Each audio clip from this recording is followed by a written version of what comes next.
Hello everyone, I welcome to Gyan foundation. मैं हूं नदीम अहमद। तो दोस्तों, अभी हाल ही में पूरी दुनिया के अंदर काफ़ी प्रोटेस्ट देखने को मिले हैं, जिसकी वजह बनी है स्वीडन में जलाई गई कुरान शरीफ।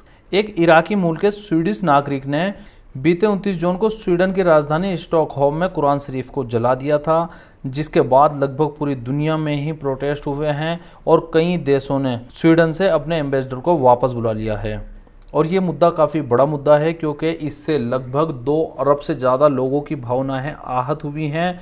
तो जाहिर है कि ये अंतर्राष्ट्रीय लेवल का मुद्दा है।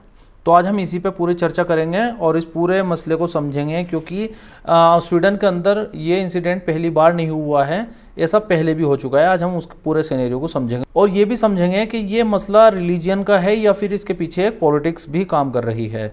अब आप ये जो व्यक्ति देख रहे हैं स्क्रीन पे, ये व्यक्ति एक्चुअली इराक का रहने वाला है। ये इराक में पैदा हुआ और बीते कुछ सालों पहले ये बंदा इराक से स्वीडन चला गया। स्वीडन में जाके इस शख्स ने एक पॉलिटिकल पार्टी ज्वाइन कर ली। एक्चुअली ये पहले एक मुस्लिम था, लेकिन इसने ये कन्वर्ट हो गए थे क्रिश्चियनिटी में। ये आप इसके हाथ पर भी देख सकते हैं, क्रॉस का निशान इसके हाथ पे बना हुआ है, टैटू आप देख सकते हैं। ये एक्चुअली एक्स मुस्लिम है, पहले ये मुसलमान था। अभी इसके वजह से कोई बहुत पुख्ता सबूत नहीं है। कुछ मीडिया चैनलों ने इस चीज़ को बताया है, जिसके बिहाफ पे मैं ये कह रहा हूँ। हालांकि ऑफिशियली इसके बारे में अभी कोई जानकारी नहीं है, लेकिन ये बंदा मौजूदा समय में क्रिश्चियन है, जैसा कि इसके हाथ पे बने क्रॉस से हम देख सकते हैं। अब इसने क्या किया, इसने एकदम से रेंडमली कुरान शरीफ को नहीं जलाया, बल्कि पहले स्वीडन के कोर्ट में गया, वहाँ पर एक अपील दायर की कि ये शख्स जो है वो कुरान शरीफ जलाना चाहता है, और बाकायदा वहाँ के कोर्ट ने इस शख्स को इजाज़त दी। और जिस समय ये बंदा कुरान शरीफ में आग लगा रहा था, कुरान शरीफ की बेहुरमती कर रहा था, उस समय आप देख सकते हैं कि वहाँ पर पुलिस भी मौजूद थी। ये आप देख सकते हैं, इधर पुलिस वाले खड़े हैं और कई इमेजेस ऐसी आई हैं जिनमें पुलिस इसको पूरी सिक्योरिटी दे रही है। ये उसी समय की पिक्चर्स हैं जिस समय कुरान शरीफ को जलाया गया। आप देख सकते हैं ये कुरान शरीफ को जलाया जा रहा है और इधर पुलिस यहाँ पर सिक्योरिटी प्रोवाइड करा रही है। पुलिस की सिक्योरिटी प्रोवाइड कराने की वजह ये थी कि वहाँ पर कोर्ट ने इसकी अनुमति दी थी, इसलिए ये स्वीडन के अंदर लीगल काम कर रहा था। अब हम समझते हैं कि ये जो इंसिडेंट हुआ है, ये इंसिडेंट एक धार्मिक था या फिर एक राजनीतिक इंसिडेंट था। इसके पीछे एक राजनीति है बहुत बड़ी, जिसको आपको समझना होगा। ये स्क्रीन पर आप देख रहे हैं, यह है स्वीडन का नक्शा।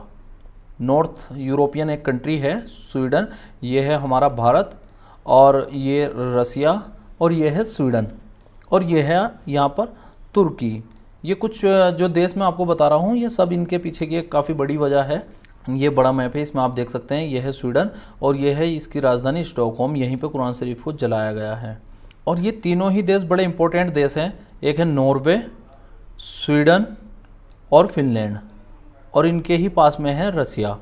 स्वीडन और नॉर्वे जो है वो नोबेल पुरस्कार के लिए भी जाने जाते हैं, क्योंकि नोबेल पुरस्कार इन्हीं दोनों देशों में दिया जाता है। 2 तरह के नोबेल पुरस्कार होते हैं। एक पुरस्कार होता है जब हम कोई सोसाइटी के लिए काम करते हैं, तो उसमें शांति का नोबेल पुरस्कार दिया जाता है। शांति का नोबेल पुरस्कार दिया जाता है नॉर्वे के अंदर। इसके अलावा जब कोई भी शख्स किसी एक सब्जेक्ट में कोई ऐसी नई खोज करता है या कुछ ऐसा करता है जो जिससे दुनिया को फ़ायदा हो, कोई नई चीज़ ईजाद करता है, तो तब उसको नोबेल पुरस्कार दिया जाता है एजुकेशन के फील्ड में। वो स्टॉकहोम में दिया जाता है स्वीडन के अंदर। अभी क्या हुआ है हाल ही में, जैसा कि आपको पता है कि रसिया ने यूक्रेन को इन्वेड कर दिया है, और ये रसिया यूक्रेन वॉर का एक बहुत बड़ा असर इस मसले पर भी है। वो मैं अभी आपको बताऊंगा किस तरह से है। आप लोकेशन समझ लीजिए, यह है स्वीडन और यह है यूक्रेन, ये रसिया, और इधर नीचे आप देख रहे हैं यह है तुर्की। तो हुआ क्या था कि जैसा कि यूक्रेन ने नेटो की सदस्यता हासिल करने के लिए नेटो में अप्लाई किया था, उसी तरह यूक्रेन के अलावा फिनलैंड ने और स्वीडन ने भी नेटो में अप्लाई किया था नेटो की मेंबरशिप के लिए। हालांकि जो नॉर्वे है, नॉर्वे नेटो का फाउंडिंग मेंबर है, यानी कि जिस समय नेटो को बनाया गया था उसी समय नॉर्वे ने नेटो को ज्वाइन कर लिया था। लेकिन स्वीडन और फिनलैंड ने किसी भी आर्म्ड ग्रुप को ज्वाइन नहीं किया था, और ये कहते थे कि हम कभी भी कोई भी आर्म्ड ग्रुप ज्वाइन नहीं करेंगे। जो भी दुनिया के अंदर आर्मी के ग्रुप बने हुए हैं तो उनको ज्वाइन नहीं करेंगे। लेकिन रसिया की बढ़ती आक्रामकता के चलते इन सभी यूरोपियन कंट्रियों में काफ़ी डर बैठा हुआ है, जिसके बाद ये नेटो की तरफ दौड़ रहे हैं। अभी क्या हुआ है, फिनलैंड को तो नेटो की सदस्यता मिल गई है, यूक्रेन को नेटो की सदस्यता नहीं मिली है और स्वीडन को भी सदस्यता नहीं मिली है। लेकिन इसके पीछे की वजह स्वीडन की सबसे बड़ी है तुर्की, क्योंकि तुर्की किसी भी कीमत पर स्वीडन को नेटो का हिस्सा नहीं बनने देना चाहता। इसके पीछे कई वजह हैं इसके, क्योंकि तुर्की का जो ये आप देख सकते हैं ईस्टर्न पार्ट है, इसमें कुर्दिश लोग रहते हैं और स्वीडन कुर्दों को सपोर्ट करता है तुर्की में अनस्टेबिलिटी लाने के लिए, जिससे तुर्की काफ़ी खफा है और इसके चलते तुर्की ने स्वीडन की नेटो मेंबरशिप पर रोक लगा रखी है। तुर्की खुद एक नेटो का मेंबर है और नेटो को ज्वाइन करने के लिए जब कोई भी देश नेटो में अप्लाई करता है तो उसको नेटो के सभी देशों की मान्यता जरूरी होती है। नेटो में सभी देशों ने इस पर मान्यता दे दी है स्वीडन के लिए, लेकिन तुर्की अड़ा हुआ है, तुर्की स्वीडन को मान्यता नहीं देता है। हालांकि तुर्की फिनलैंड को भी मान्यता नहीं दे रहा, जिसके चलते काफ़ी टाइम से फिनलैंड भी नेटो की सदस्यता नहीं ले पा रहा था, लेकिन इनके बीच में बैठकर कोई डील हुई है जिसके बाद तुर्की ने फिनलैंड को अप्रूवल दे दिया है। इसी के चलते स्वीडन देश के अंदर तुर्की को एक एनिमी देश के रूप में देखा जाता है, जिसके चलते हाल ही में कुछ समय पहले ही ये स्क्रीन पर जो आप शख्स देख रहे हैं ये एक राजनीतिक पार्टी चलाते हैं स्वीडन के अंदर, इनकी एक पार्टी है और इन्होंने स्वीडन में स्टॉकहोम स्थित तुर्की एम्बेसी के सामने बीती 27 जनवरी को, इसी साल 27 जनवरी को कुरान शरीफ जलाई थी। और ये ऐसा इन्होंने किया था तुर्की के विरोध में, लेकिन इन्हें तुर्की का झंडा जलाना चाहिए था या तुर्की की कोई चीज़ ऐसी करनी चाहिए थी जिससे तुर्की को हर्ट हो, ना कि इन्हें कुरान शरीफ जलानी चाहिए थी, क्योंकि कुरान शरीफ तुर्की की नहीं बल्कि इस्लाम की किताब है। अब इस इंसिडेंट के बाद में पूरी दुनिया भर में स्वीडन के खिलाफ प्रोटेस्ट किए जा रहे हैं और जहाँ तहाँ स्वीडन के झंडे को जलाया जा रहा है, स्वीडन की एम्बेसी पर हमले किए जा रहे हैं। ये तस्वीर है मोरक्को देश की, मोरक्को में सबसे पहले ये प्रोटेस्ट शुरू हुए हैं।